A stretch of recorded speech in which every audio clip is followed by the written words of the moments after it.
BYU and the University of Utah. These are the two biggest schools in this beautiful yet bizarre state. They have some of the most scenic stadium backdrops in America. Located 45 minutes apart, BYU and Utah have a rich and storied rivalry that dates back to the 19th century. Oh, there's also Utah State. But nobody cares about them.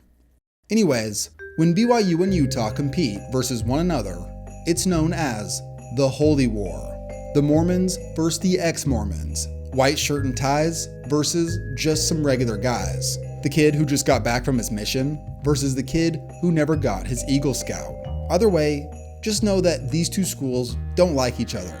Now, despite the rich history between BYU and Utah on a local scale, these two universities' football programs have both made a profound impact on the sport in a way almost no smaller program has been able to. At one point in time, what they each individually accomplished truly broke college football. And you see, this all stems from the unique way college football has historically decided its champion.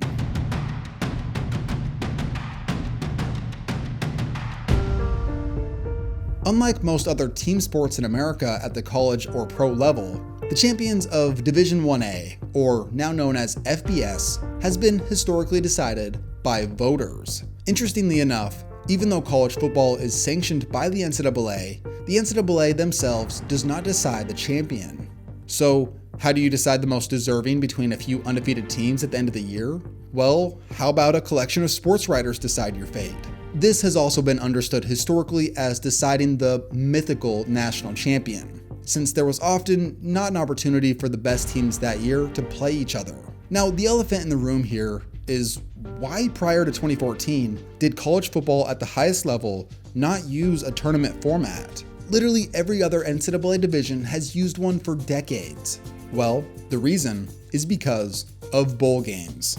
In 1902, the concept of an East versus West type game came to fruition when Michigan traveled to Pasadena, California to play Stanford in the Tournament East-West football game, sponsored by the Tournament of Roses Association. Fun fact, the game was such a beatdown that Stanford's captain Ralph Fisher requested to quit the contest with 8 minutes to go. It was such a mismatch that another game did not resume for another 14 years. But it did make its way back and became an annual event. In 1923, the name of the game was changed to the Rose Bowl, the name of the newly built bowl-shaped stadium in Pasadena. Eventually, other cities saw the promotional value for tourism that the Tournament of Roses parade and Rose Bowl carried, and they made their own celebratory end-of-season games. They also made use of the bowl name concept, even if the stadium that hosted the game wasn't built like a bowl. It wasn't until the 40s where the bowl concept really began to take off, and the major college football conferences began signing contracts to have their champions play each other. This is the most significant of three key reasons why a tournament was never put in place. So anyways, I'll go more into bowl games later. For now, let's go back to how national champions are decided. By the 1950s, college football, at its highest level, had become an exclusive club. Unlike pro sports, where the worst teams get priority selection of the top prospects, college football programs can recruit any high school prospect they like, limited to a certain number of scholarships per year, as well as certain rules about what they can and can't give a prospect. Now, the real game here for recruiters is how much you can get away with. The more money and resources a program has, the more they can pull off. This formula leads to the big programs getting bigger while the small programs stay small. These two schools on screen are from the same division of college football, yet have two completely different levels of success. So anyways, over time, 6 prestigious conferences developed around the country by the 1950s, featuring the bluest of blood universities. Like I previously said, the champions from these major conferences would play each other in bowl games at the end of the year based on contracts with the bowl games. No individual bowl game was necessarily a national title game, but they could have major implications on the voting for the mythical national champion that season. Also, there's a little thing known as voter bias. The following quote is from a 2010 publication from the Department of Management at the University of North Florida. Quote, "Because of the geographical distribution of voters and the virtual impossibility that a voter is able to watch all teams play in any given week, voters may be inclined to give more favorable treatment to those teams for which they have more information, and or towards teams with whom they are affiliated. So, voters rank the top 25 teams in the country week after week. This process is far from a science. It's at best a guessing game by people who give some teams priority treatment. So when you have voter bias, as well as established college programs from these major conferences, it's nearly impossible to receive any recognition as a small school.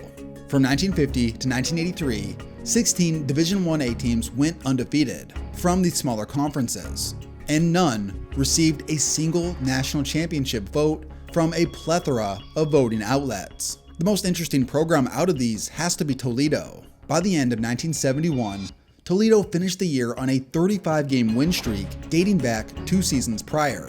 It's the second longest win streak in Division 1A history, and they had the #1 statistical defense in the nation. Despite not losing a single game in 3 years, they never ranked higher than number 14 in the AP poll and number 13 in the UPI poll.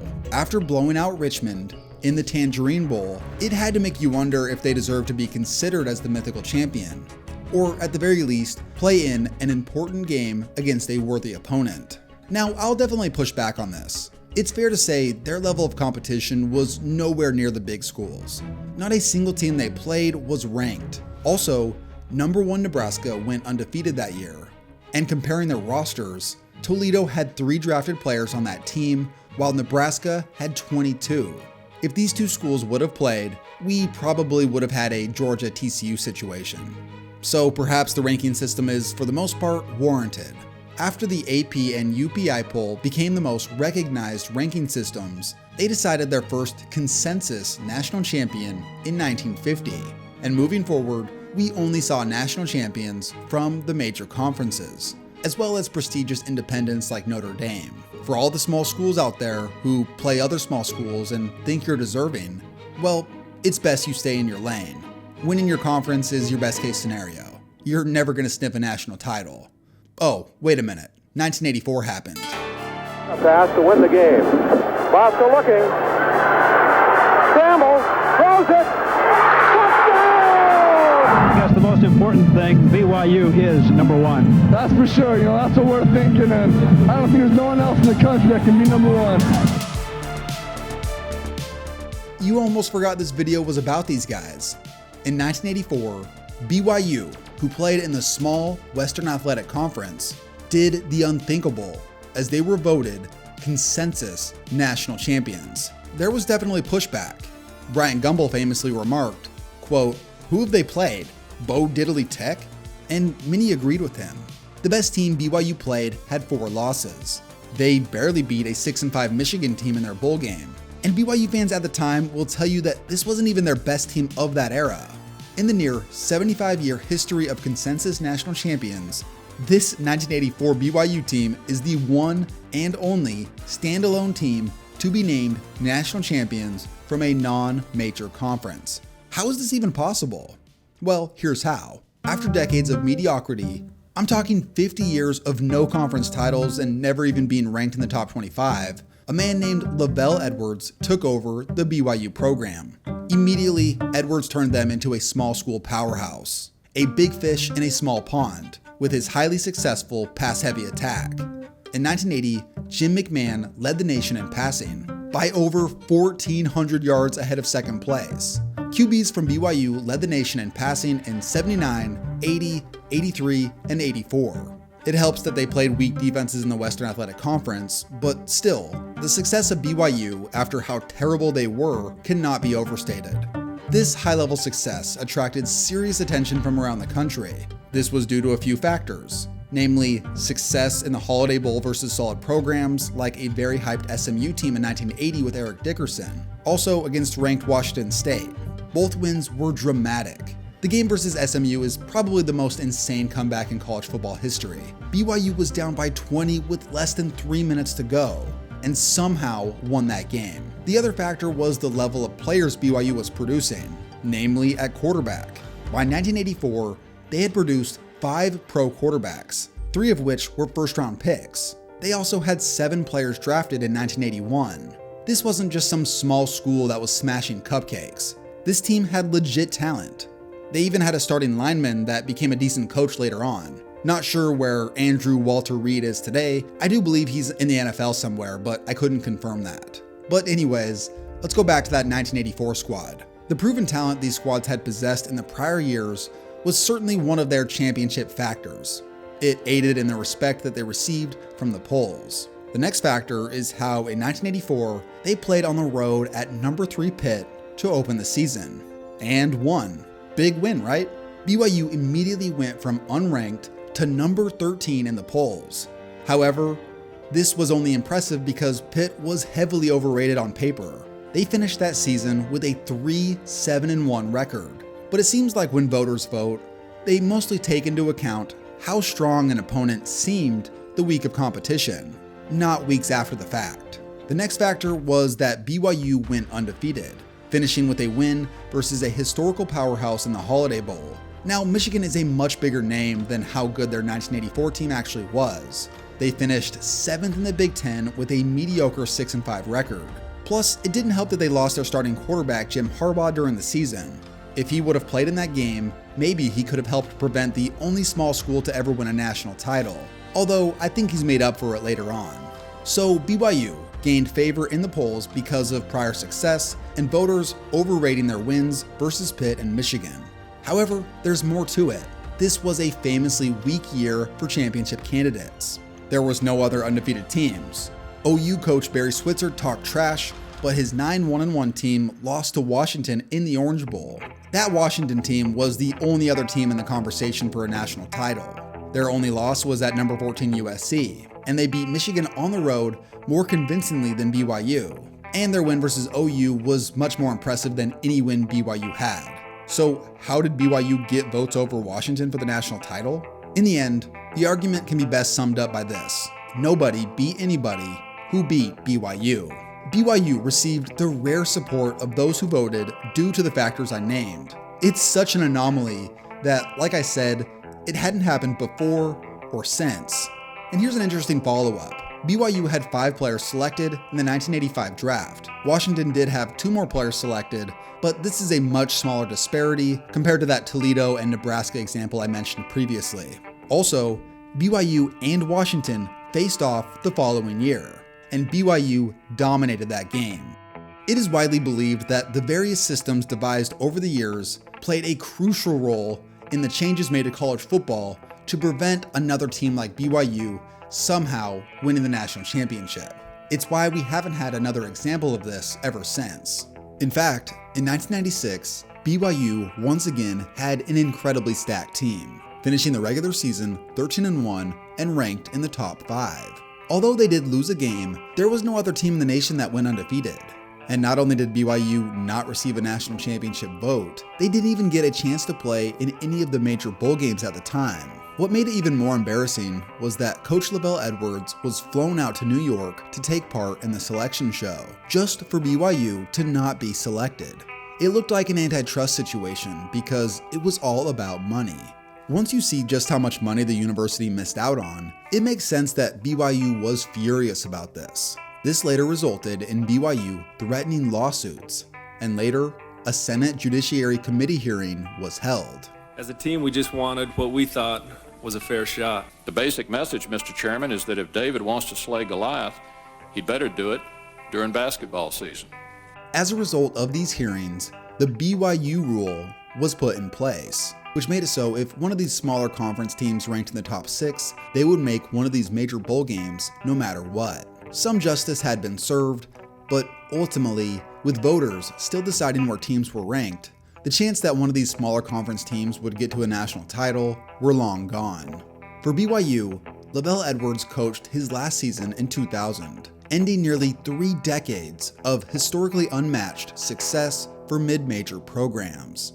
Now, throughout BYU's reign of dominance, no team was more bothered by this than the school 45 minutes north of them. Throughout this rivalry's early history, Utah crushed BYU so consistently, you could hardly call this a rivalry. The first 53 times these teams faced off, BYU had won a measly 8 times. For 75 years, Utah was far and away the better program. But then LaVell Edwards took over BYU in 1972, and the script flipped. From 1972 to 1992, Utah could only scrap together 2 wins against their rival. Otherwise, BYU blew them out nearly every time they played during the stretch. BYU was routinely talked about nationally, while Utah limped their way through multiple coaches, unable to find much success. Finally, in 1993, Utah had gotten their feet under them with head coach Ron McBride, and in a 10-year stretch, they had beaten BYU more times than not. Ron McBride was fired after the program began to falter in the early 2000s, but still, he had revived the program, although it was still a far cry from what their rivals had done throughout the 80s and 90s. To be fair, to reach the standard LaVell Edwards set at BYU was an overwhelming improbability. You could make a case that he's the greatest college coach of all time, or at the very least, one of the greatest coaches who managed to revolutionize the passing game. And yet, somehow, you could make a case that what Utah accomplished in the 2000s was just as, if not more impressive.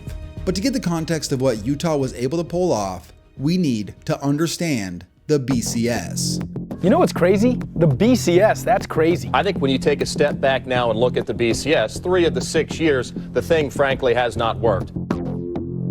After back-to-back co-national champions were named in 1990 and 1991, it was agreed that something needed to be done to lessen the chances of 2 teams being named national champions in the same year. A bowl coalition was formed to try and increase the probability of number 1 and number 2 playing in a bowl game, but this only lasted until 1994. Then the Bowl Alliance was formed, but not all the big conferences were involved. It wasn't until 1998 where the Big Ten and Pac-10 finally joined the Alliance, which then became known as the Bowl Championship Series, or the BCS. The BCS officially established a different standard of bowl games. There were the regular bowls, and then the prestigious BCS bowls, with a rotating schedule of one representing the national championship each year. The original BCS formula incorporated the AP and coaches poll, along with an average of various computer rankings. The important part about these years for this video is that throughout this time, schools from the smaller conferences were excluded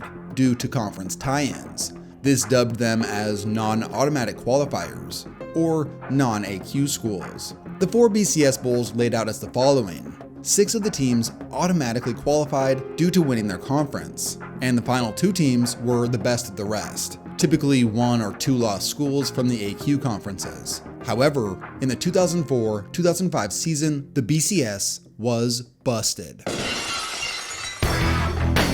Bring your legs back up! Bring it back up!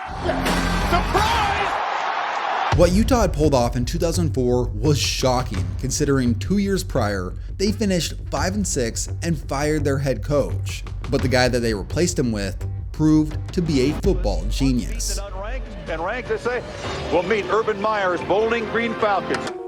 Urban Meyer was a young, fiery coach who got his first chance to be a head coach at Bowling Green in 2001. It was a memorable 2-year stretch, where the program reached an AP ranking of 15. It's still the highest Bowling Green has ever been ranked to this day. From the moment Meyer took over Utah, his effect on the program was immediate. He had developed an offensive attack that combined elements of the West Coast offense and a traditional run-based option attack and put them to use out of a spread shotgun formation. This was game-breaking. And through this revolutionary offensive system, Utah finished 2003 with a 10-2 record, and Meyer was named the Mountain West Conference Coach of the Year. 2004 was even more impressive. With the offense led by quarterback Alex Smith and the defense led by Eric Weddle, Utah crushed everybody they played, including their final regular season game versus BYU. Once upon a time, in the land of the Mountain West, lived a proud but quiet school known as Utah. Utah, the first school from a non-BCS conference to break into the system. They'll play Pitt in the Fiesta Bowl. This run of dominance was so remarkable that despite not a single non-AQ school making a BCS bowl since the conception of the BCS, no one had a single issue with Utah being placed in the Fiesta Bowl. Crazy enough, this matchup versus Pitt was controversial not because of Utah, but rather because of Pitt making it. Unlike how anyone could have predicted before the season, the non-AQ school was heavily favored versus the Big East champion. And when the game played out, Utah did what they had done all season. They dominated. A dream come true. Marty Johnson with a little team that could from the Mountain West.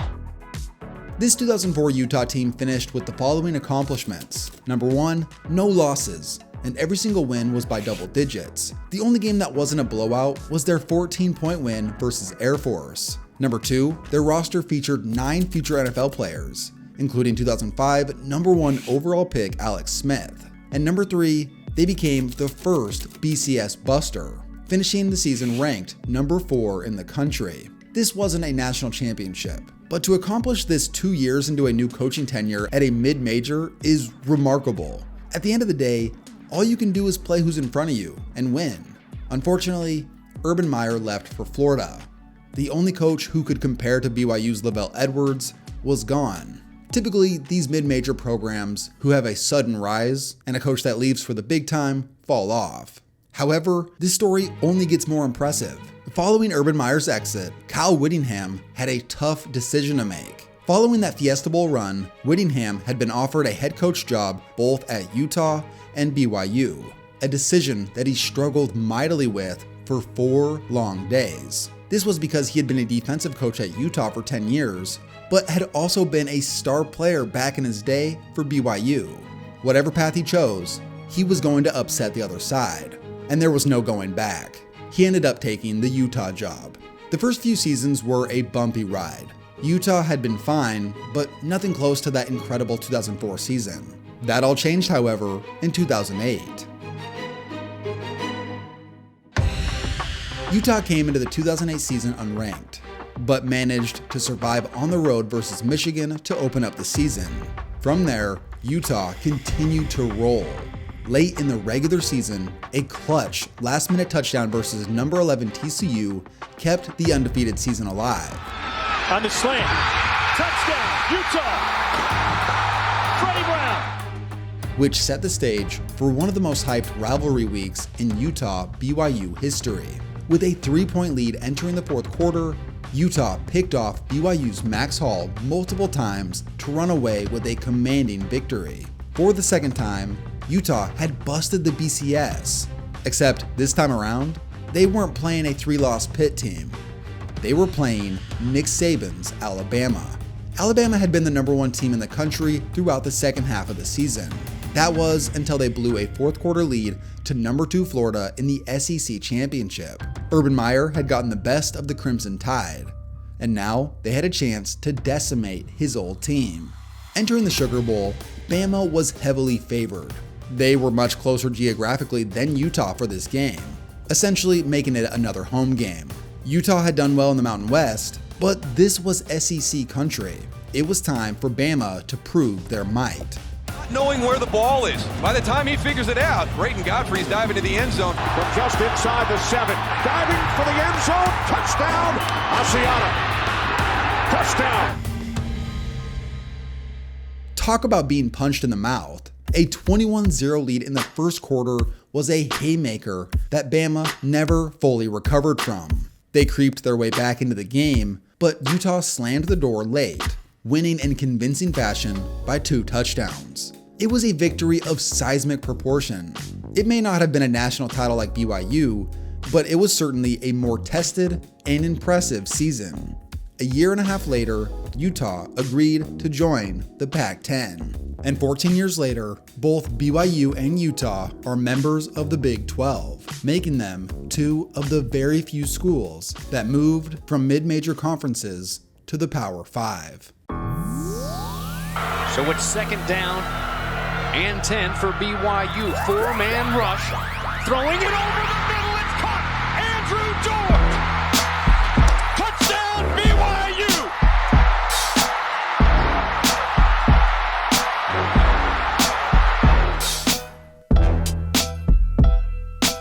Attempt to try to send it to overtime,